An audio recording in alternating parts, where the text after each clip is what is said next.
And I'm Paris. And we're the Model Mothers. I wanna be like you.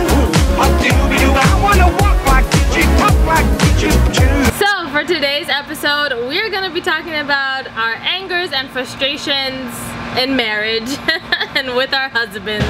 What do our husbands do that make us angry or frustrated? And how do you deal with it, Sandra?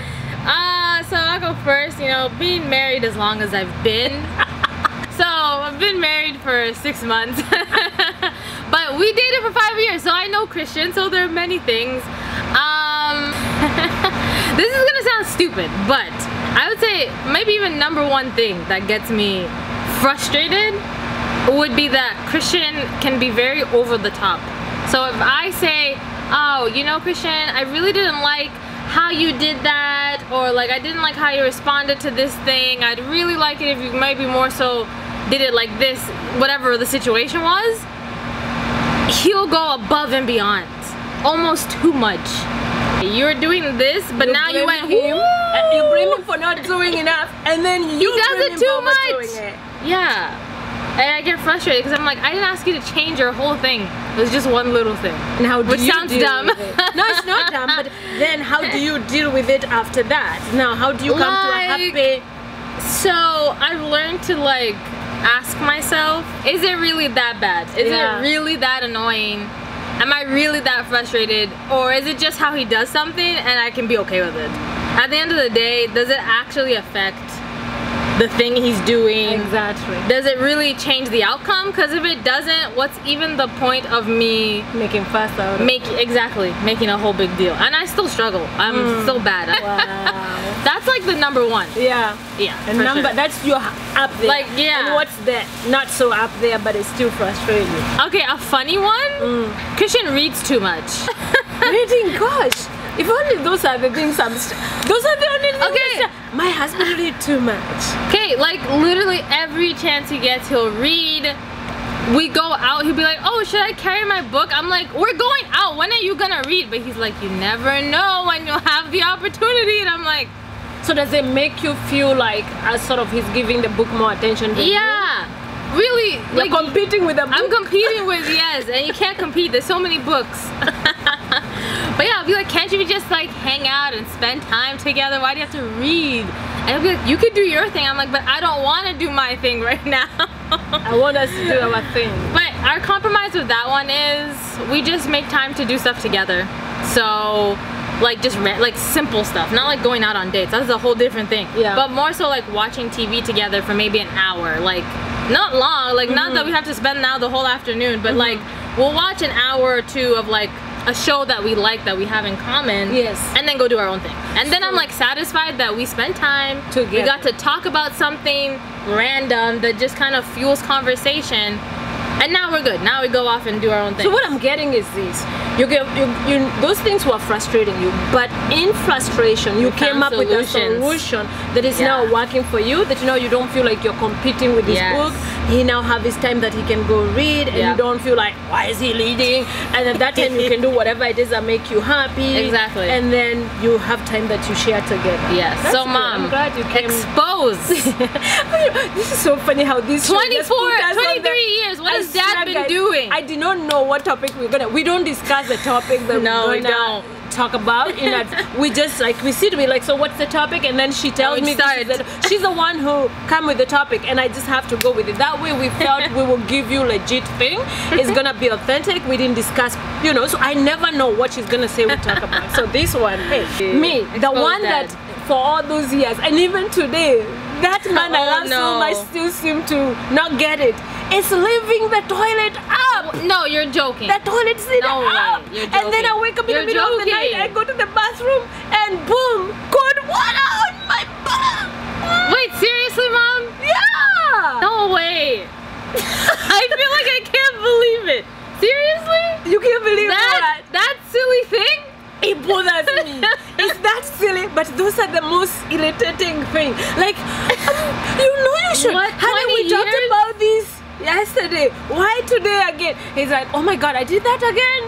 and then we will go like for about maybe 2, 3, 4 days. The 5th one Of again, happiness, and he's then he forgotten. I go to the bathroom and the toilet seat is up. Now I told him, it's a shame that we've already built our house. If we hadn't, the next house we build, we would do 2 toilets in the bedroom. Stop. One for you, one, or we do urine for him.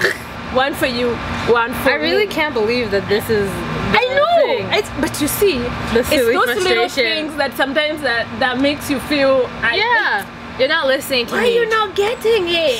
Get it! We talked about how we came to a solution for this one. I just decided, even though it frustrates me, I'm not gonna now be saying anything about it. I'm just gonna after 20 if years, I find it up, I just put it down and I don't say nothing, and I just say, and if he asks me, oh, well, you took, why you look sad when you come in from there, I just go, I look like this, and he go, oh, I did that thing again.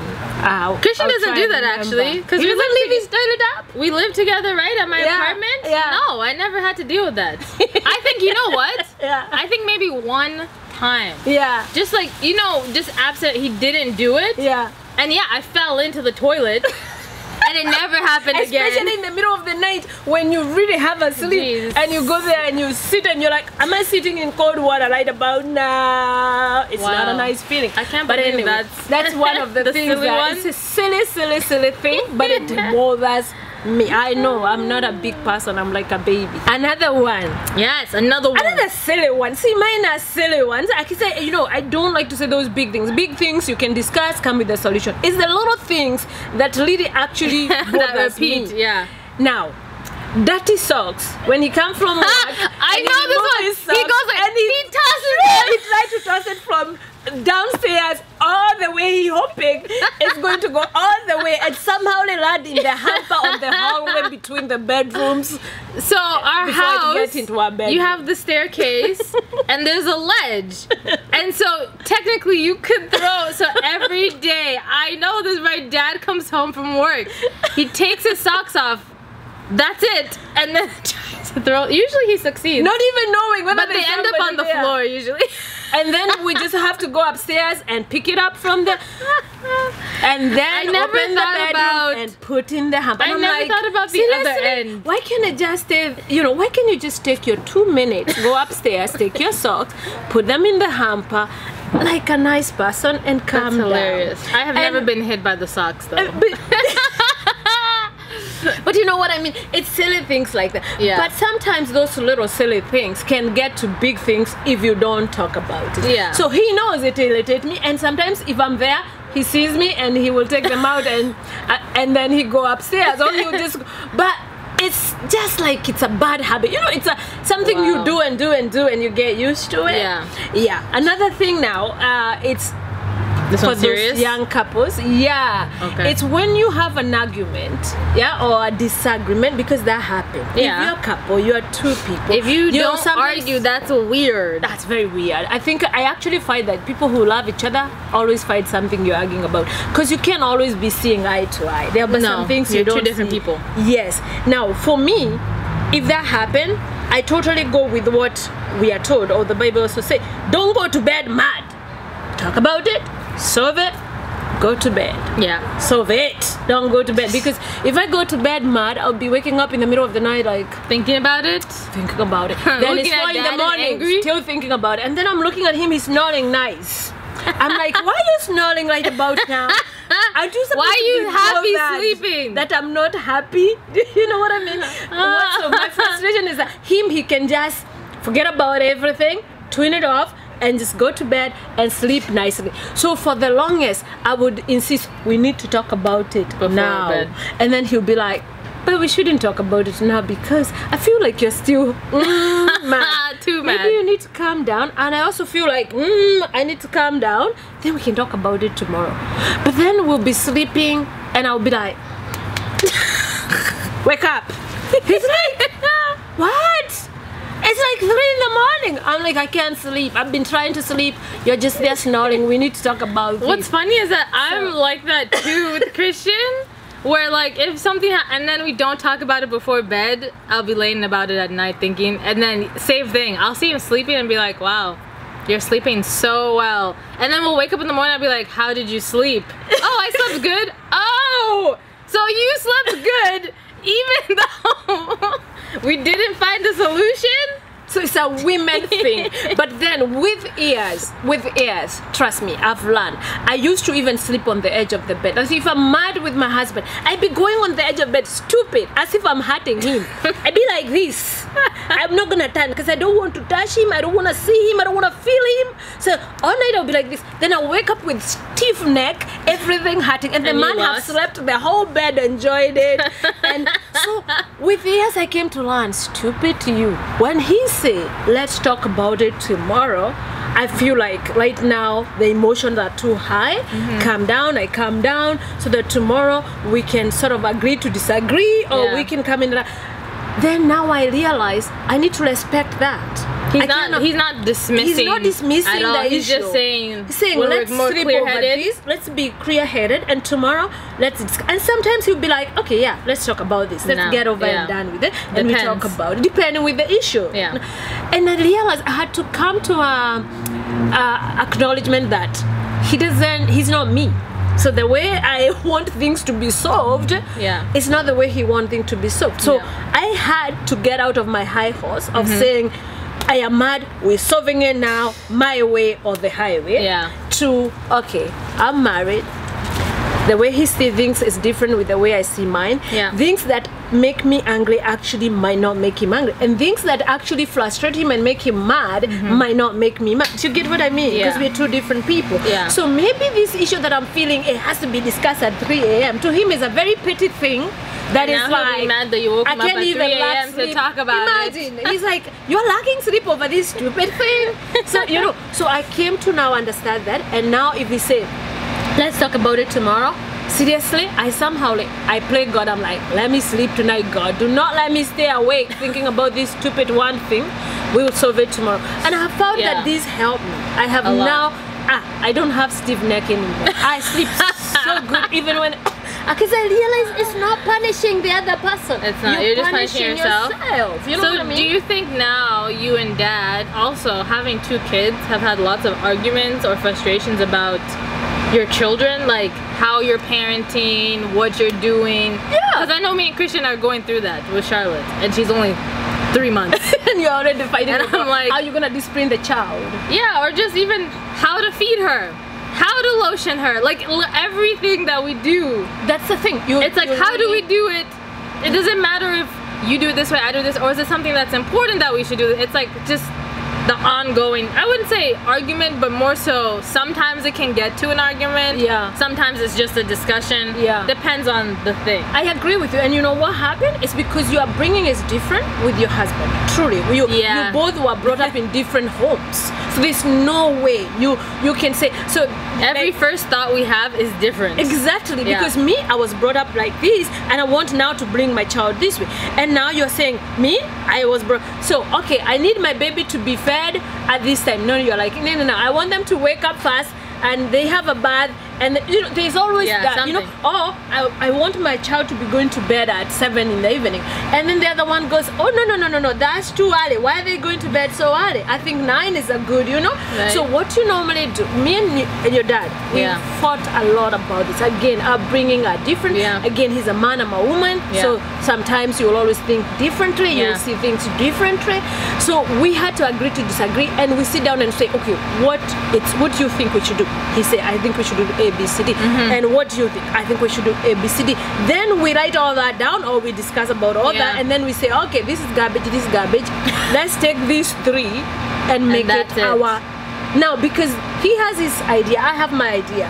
But if we always go with your idea, then it means I feel I'm not respected and I'm not being heard.